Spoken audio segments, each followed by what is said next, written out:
अभी मैं देख रहा था औरैया में हमारे लाखन सिंह राजपूत जी आए हैं, वहीं के हैं।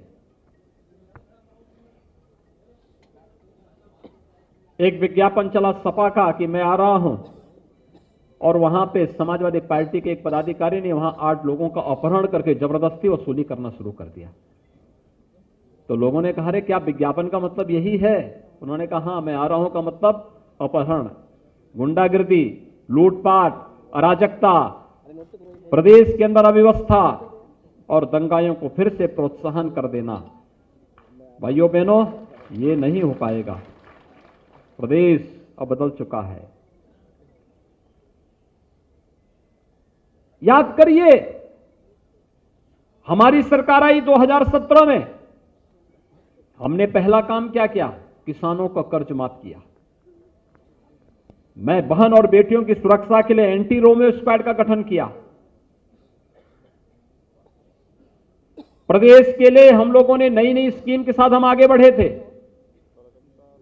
और समाजवादी पार्टी की सरकार 2012 में जब बनी थी, उसने क्या किया मालूम है?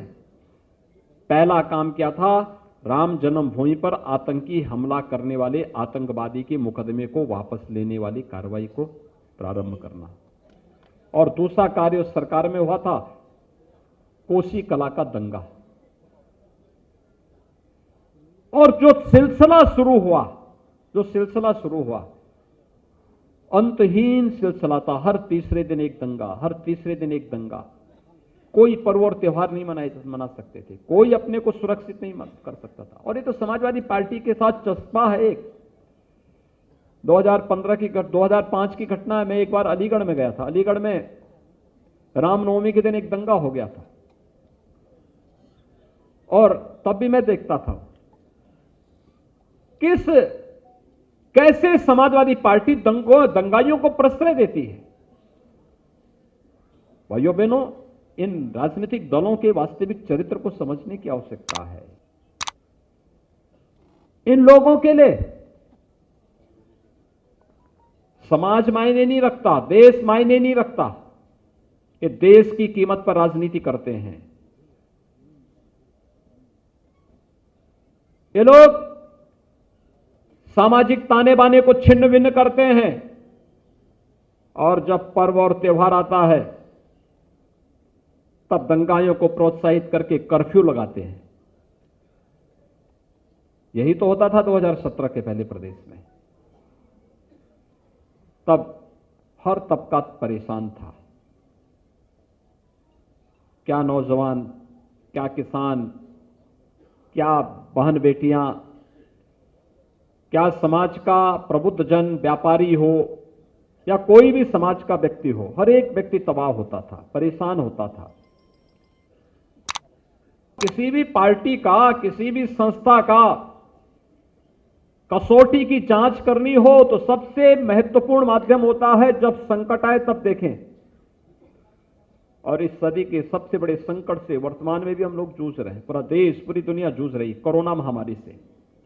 कोरोना महामारी के दौरान आप सबने देखा होगा, या तो केंद्र सरकार और प्रदेश सरकार कार्य कर रही थी, या भारतीय जनता पार्टी और राष्ट्रीय स्वयंसेवक संघ का स्वयंसेवक कार्य कर रहा था। बाकी अन्य दलों के लोग सो रहे थे, होम क्वारंटीन में थे, आइसोलेशन में थे। जब आपके संकट के समय, समाज के संकट के समय ये लोग आइसोलेशन में थे, तो चुनाव में भी इन्हें आइसोलेशन में भेजने की तैयारी होनी चाहिए। इस प्रदेश के अंदर कांग्रेस को, सपा को और बसपा को शासन करने का अवसर नहीं मिला था क्या? और क्या उनकी जिम्मेदारी इस प्रदेश के प्रति नहीं थी? और एक दिल्ली वाले हैं, वे तो दिल्ली से यूपी बिहार वालों को ही भगा दिए थे। आज कह रहे हैं हम ये फ्री देंगे, वो फ्री देंगे। अरे जब अवसर मिला था, जब लॉकडाउन लगा था, सबसे पहले उत्तर प्रदेश के वासियों को, उत्तर प्रदेश के नागरिकों को इन्होंने दिल्ली से भगाने का काम किया था। और भाइयों बहनों, इनको बताने की आवश्यकता है कि दिल्ली संभाल नहीं पाए, एक छोटी सी दिल्ली संभाल नहीं पाए। यूपी और बिहार के लोगों को दिल्ली से भगा दिए। और जब उत्तर प्रदेश विधानसभा का चुनाव आ रहा है तो उत्तर प्रदेश नजर आ रहा है। पहले भगवान राम को गाली देते थे, लेकिन आज जब लगता है कि अब राम के बगैर नैया पार होने वाली नहीं है, तब अयोध्या में राम जन्मभूमि में दर्शन करने भी आ रहे हैं। अच्छी बात है। राम के महत्व को, राम के अस्तित्व को कम से कम इन्होंने स्वीकार तो किया। अन्यथा विपक्षी दलों का कोई नेता ऐसा नहीं जिन लोगों ने 6 दिसंबर 1992 को स्वर्गीय बाबूजी को कोसा न हो, कटघरे में न खड़ा किया हो, और पूरी मजबूती के साथ उस समय भी खड़े रहे बाबूजी। उन्होंने कहा था कि कोई जिम्मेदारी फिक्स होती है तो कल्याण सिंह के ऊपर होनी चाहिए। कल्याण सिंह इस जिम्मेदारी को लेने को तैयार है।